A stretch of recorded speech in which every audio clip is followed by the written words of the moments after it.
There is someone in your life right now who is slowly poisoning your spirit, and you have been calling it loyalty. You have been calling it faithfulness. You have been calling it love.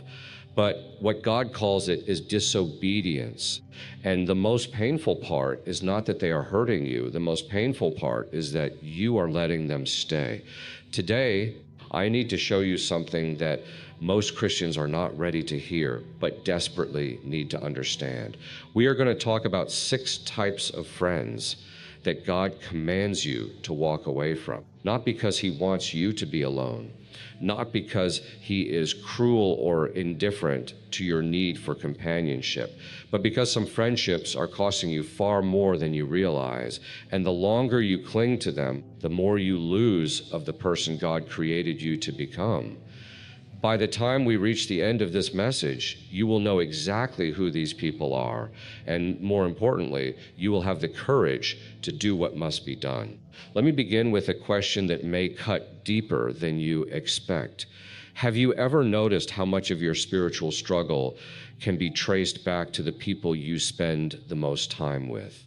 Not the enemies who attack you from the outside, but the friends who drain you from the inside, the ones who smile at you while slowly starving your faith, the ones who claim to love you while subtly redirecting your steps away from God's purpose. Scripture is not silent about this. Proverbs 12:26 says, "The righteous choose their friends carefully, but the way of the wicked leads them astray." Notice that word, carefully. Friendship is not random. It is not automatic. It is a choice. And the Bible makes it abundantly clear that the wrong choice of friendship can redirect your entire spiritual life without you ever noticing it happened. It is a slow drift, a gradual compromise, a quiet surrender of the standards God placed within you. You see, not every person who smiles at you is for you. Not every person who stays close is safe. And today, we are going to identify the 6 types God specifically warns about.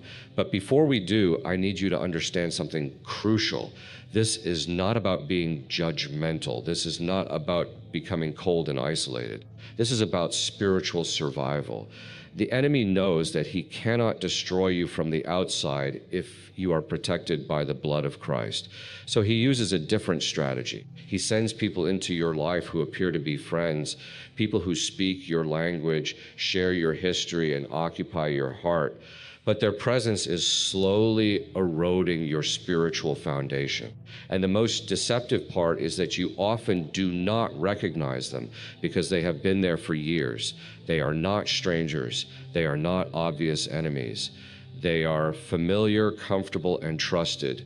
And that is exactly why they are so dangerous. Let me tell you about a season in my own life that taught me one of the most painful but necessary lessons about friendship. I had a close friend, someone I trusted deeply, someone I shared things with that I would never share publicly, personal struggles, family situations, spiritual doubts I was working through in the quiet of my own heart. I believed our conversations were sacred. I believed that what was spoken in confidence would remain between us. Then one day I walked into a gathering of mutual friends and heard my own words coming out of someone else's mouth. Not just the general topic, not just the broad idea, but the exact details, the specific situation, the private confession I had shared in confidence with one person, and they had shared it with everyone. The betrayal was devastating, but what hurt even more was realizing that it had been happening for much longer than I knew. The things I thought were private had been used as currency to make that friend appear closer to others, to fill conversations when they had nothing else to offer. That is the first type of friend you must release, the gossip friend. This is the friend whose mouth is a revolving door, and everything you share with them walks straight through it. Proverbs 20:19 gives a direct command about this. A gossip betrays a confidence, so avoid anyone who talks too much. The word is avoid, not confront and hope they change, not give them another chance. Avoid. Because a person who shares your secrets with others will eventually share someone else's secrets with you. And that cycle of broken trust becomes the foundation of a friendship built on sand. If you have a friend who knows everyone's business, they know yours too, and they are sharing it. They may disguise it as concern. They may frame it as prayer requests, but the fruit is the same: division, distrust, and a constant sense that nothing you say is truly safe. That is not friendship. That is a leak in the hull of your soul, and if you do not patch it, you will sink. Now, I know what some of you are thinking. You are thinking, but this person has been my friend for years. We have history. I can't just walk away. And I understand that. I truly do. The weight of history is heavy. The comfort of familiarity is powerful. But I need you to ask yourself a different question. What has that history cost you? What does that familiarity cost you? How many times have you held back from sharing something important because you knew it would become public knowledge within days? How many times have you guarded your heart because you knew your words would not be safe? A friendship that requires you to constantly protect yourself is not a friendship at all. It is a performance, and you are the one doing all the performing. The second type of friend you must release is the anger-driven friend. This is the friend whose life is a constant storm, and they want you standing in it with them. We all know this person. They are perpetually offended, perpetually in conflict, perpetually angry at someone, something, some situation. They move through life like a fire that never runs out of fuel, and they disguise it well, sometimes as passion, sometimes as justice, sometimes as just being real or honest. But underneath it all is a spirit that is not from God, and it is contagious. I once had a friend like this. Every conversation was a complaint. Every encounter involved a new enemy they were fighting. Every meeting ended with me feeling agitated, stirred up, and carrying anger that was not even mine to begin with. I would leave their presence and snap at my family for no reason. I would carry their offenses home like unwanted baggage. I would find myself replaying their conflicts in my mind, feeling defensive about things that had nothing to do with me. It took me months to realize that I was not just observing their anger, I was absorbing it. Proverbs 24:25 gives one of the most specific friendship warnings in all of Scripture. Do not make friends with a hot-tempered person. Do not associate with one easily angered, or you may learn their ways and get yourself ensnared. The warning is not that they will hurt you directly. The warning is that you will become like them. Anger is contagious. And if you spend enough time with an angry person, their spirit will transfer to you slowly and visibly, but inevitably. You cannot be the peacemaker God called you to be if your closest friend is a fire starter. You cannot be a vessel of grace if you are constantly being filled with resentment. You cannot hear the still small voice of God if your ears are ringing with the noise of someone else's outrage. And this is where the enemy is cunning. He knows that if he can keep you stirred up, offended, and reactive, you will be completely ineffective for the kingdom. You will be too busy fighting battles that are not yours to fight the battles that actually matter. So he sends you friends who are always angry, always offended, always ready to draw you into their conflicts, and you, thinking you are being loyal, join them in their outrage. But God is asking you to step back. He is asking you to see that this is not loyalty, it is captivity. And he is calling you to freedom. The third type of friend you must release is the envious friend. This is the friend who loves you as long as you never surpass them. This type is the hardest to detect because they look exactly like a supportive friend until one specific moment. The moment you are blessed, the moment you are promoted, the moment God answers a prayer they were still waiting on, and in that moment, the mask cracks. I remember sharing some wonderful news with a friend I had known for years. I expected excitement. I expected celebration. What I received instead was a brief, forced smile followed by a complete change of subject. No questions asked, no shared joy, just a cold pivot to something else as if my blessing was an inconvenience to their day. Over time, I noticed a pattern. When things were difficult for me, this friend was the most present, the most caring, the most available. But when things went well for me, they disappeared, became distant, found reasons not to be around. And I finally understood their friendship was not built on love, it was built on comparison. And as long as I was behind them, I was safe to be close to. But the moment I moved ahead, I became a threat. Proverbs 14:30 says, "A heart at peace gives life to the body, but envy rots the bones." If someone's love for you depends on you never exceeding them, that is not friendship. That is a cage with a smile painted on the bars. Envy is a spiritual poison, and it will destroy everything it touches. It will destroy your joy. It will destroy your confidence. It will make you hesitant to share your victories because you know they will not be celebrated. And eventually, you will find yourself shrinking, playing small, hiding your blessings just to keep the peace. That is not what God wants for you.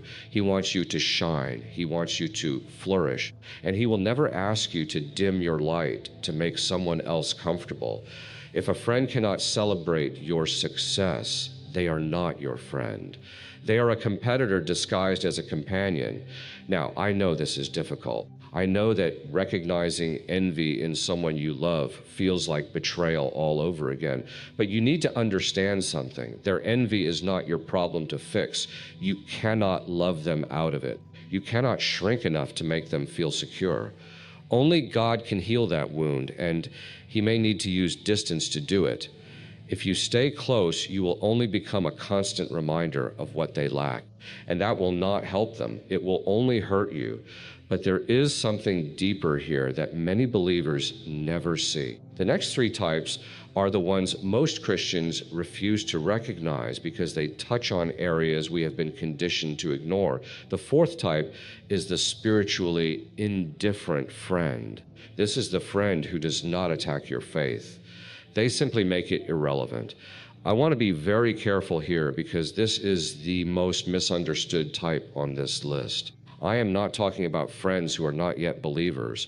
We are called to love everyone and to be a light in the world. Jesus Himself ate with sinners and spent time with people far from God. He was called a friend of tax collectors and sinners, and He did not run from that. What I am talking about is something very specific. A close inner circle friend who has been around the gospel, who has heard the truth, who knows what you believe and has made a settled decision that none of it matters. And because of that settled indifference, every time you are with them, your faith feels like an awkward guest at the table, something to be tolerated, not engaged with, something you have to hide or minimize to keep the friendship comfortable. I knew a young believer who had a best friend like this. They had been close since childhood. But as his faith grew, the distance between their values became a canyon. Every time he tried to share what God was doing in his life, his friend would change the subject. Every time he suggested praying together, his friend would make a joke. And slowly, without realizing it, he stopped mentioning God in that friend's presence altogether. His faith did not die, it just went quiet. And a quiet faith is a shrinking faith. He was not being persecuted, he was not being attacked, he was being ignored. And somehow that was worse, because when your faith is ignored by someone close to you, you start to wonder if it matters at all. 2 Corinthians 6:14 asks, "What fellowship can light have with darkness?" This is not about judging someone who does not believe. It is about recognizing that if your closest friend makes your faith feel like a burden to carry rather than a fire to share, that closeness is costing you something eternal. You are not called to be a missionary to your inner circle. You are called to be a brother or sister. And if they are not moving toward God, they are moving away from Him. And if you are walking with them, you are walking away too. The fifth type is the controlling friend. This is the friend who does not share your life. They manage it. Control rarely announces itself. It creeps in wearing the costume of care. It sounds like, I'm just looking out for you. It sounds like you shouldn't make that decision without talking to me first. It sounds like, why did you hang out with them without telling me? And before you realize what is happening, you are living your life according to someone else's approval rather than God's direction. I once watched a friendship like this from the outside. A brother in our small group had a friend who needed to be involved in every decision he made, from his job to his church involvement to who he spent time with. If he made a choice without consulting this friend first, there would be guilt, manipulation, silent treatment, or passive-aggressive comments designed to make him feel he had done something wrong. It took years before this brother realized that what he was calling friendship was actually captivity. The friend was not supporting him, they were managing him. And the most alarming part was that whenever God prompted him to do something bold, start a ministry, take a step of faith, pursue a calling, the controlling friend was always the first voice to discourage it. Not because it was a bad idea, but because it was not their idea. They needed to be the source of every decision, and anything that came from outside their control was a threat. Galatians 5:1 says, "It is for freedom that Christ has set us free. Stand firm then, and do not let yourselves be burdened again by a yoke of slavery." If a friend makes you feel guilty for following God's leading without their permission, that is not friendship, that is a yoke, and Christ already removed that from your shoulders. You are not required to submit your life to the approval of anyone but God. And if someone cannot handle that, they are not your friend. They are your judge. And judges are not friends. The sixth and final type is the friend who only appears in your season of blessing. This is the friend who loves your blessings more than they love you. You will recognize this friend by one simple test. Where are they when things go wrong?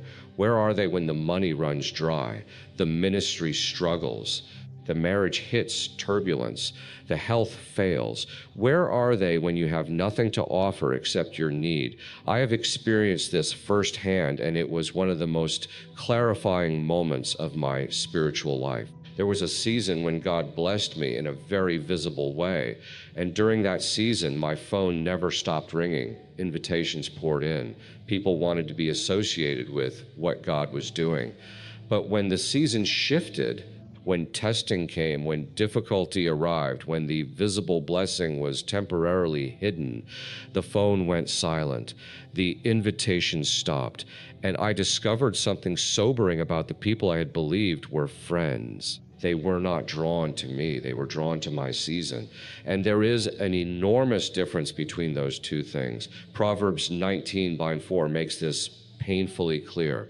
Wealth attracts many friends, but even the closest friend of the poor person deserts them. And Proverbs 19:6 adds, "Many curry favor with a ruler, and everyone is the friend of one who gives gifts." These verses were written thousands of years ago, but they describe something that happens in churches and Christian communities every single day. If someone only calls when you are thriving and vanishes when you are struggling, they are not your friend. They are a spectator with a front row ticket to your success. And the moment the show changes, their seat will be empty. Now I need to pause here because I know what some of you are feeling. I know that some of you have just seen a face, some of you have just recognized a name, and your heart is racing because you know exactly who I am talking about. But you are also terrified. You are terrified of the loneliness that might follow. You are terrified of the confrontation. You are terrified of hurting someone. And I understand all of that, but I need you to understand something even more important. Walking away from a friendship is one of the hardest things God will ever ask you to do because it feels like the opposite of everything you were taught. Love everyone. Be loyal, forgive endlessly, turn the other cheek.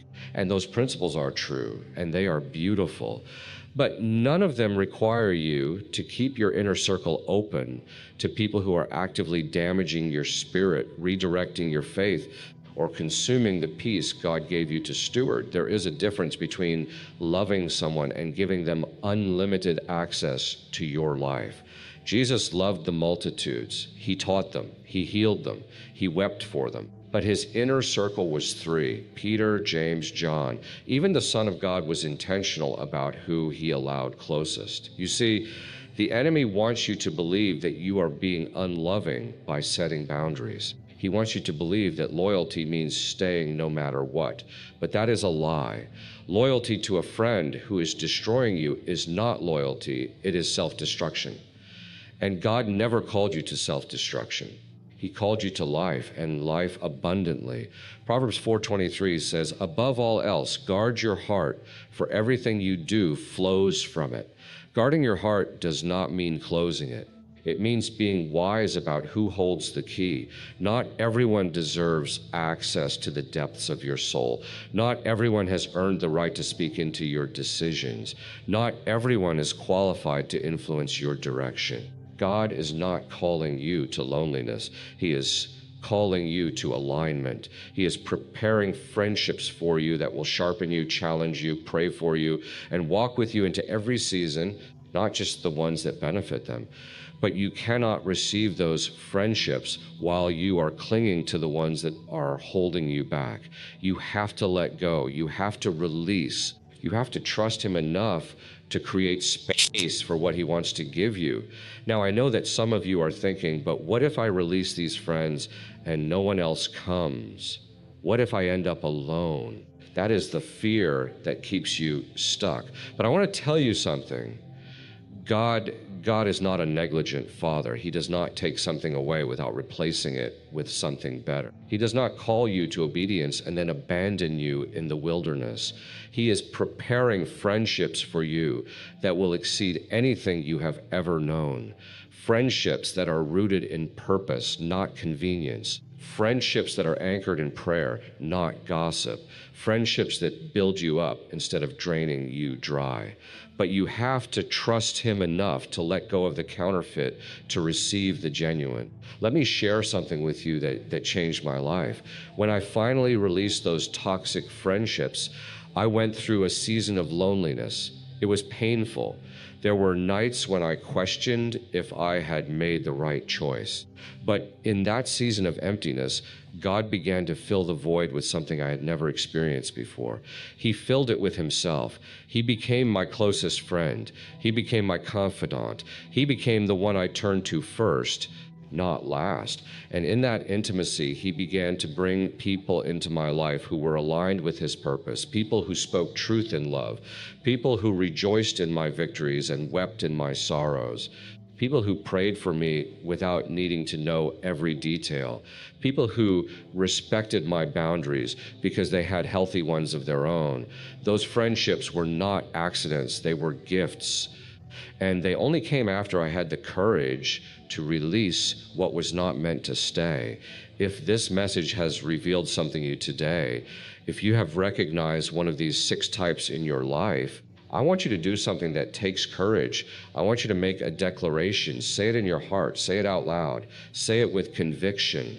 Lord, I release every friendship that is not from you. I release the gossip. I release the anger, I release the envy, I release the spiritual indifference, I release the control, I release the fair weather friend. I trust you with my relationships, and I believe you will replace what I release with what you have prepared for me. That is not a prayer of rejection, it is a prayer of trust. It is a prayer that says, God, I trust you more than I trust my own loneliness. If you believe that God is ready to do this work in your life, if you are ready to step into the freedom he is calling you to, then let your faith be known. If this message has touched your heart, write in the comments, Lord, I trust you with my friendships. Let that declaration be a marker in your spiritual journey. A line in the sand that says you will no longer allow unhealthy connections to determine your destiny. And if you know someone who is being damaged by a friendship, they are too loyal to leave, consider sharing this message with them.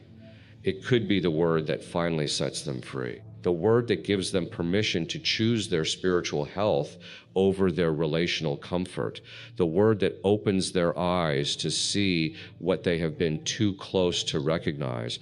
And if this message is helping you, if it is giving you clarity and courage, consider supporting this work so it can reach others who are silently suffering in the same way. There are people out there who are being drained by friendships they cannot name, trapped by loyalty they cannot escape. Your support can help extend this message to them. It can be the lifeline they have been praying for. As we come to the end of this message, I want you to carry something with you, something that will stay in your heart long after these words fade. Friendship is not a burden you are called to bear. It is a gift you are called to steward. And like any gift, it can be abused. It can be distorted. It can become something that harms rather than heals.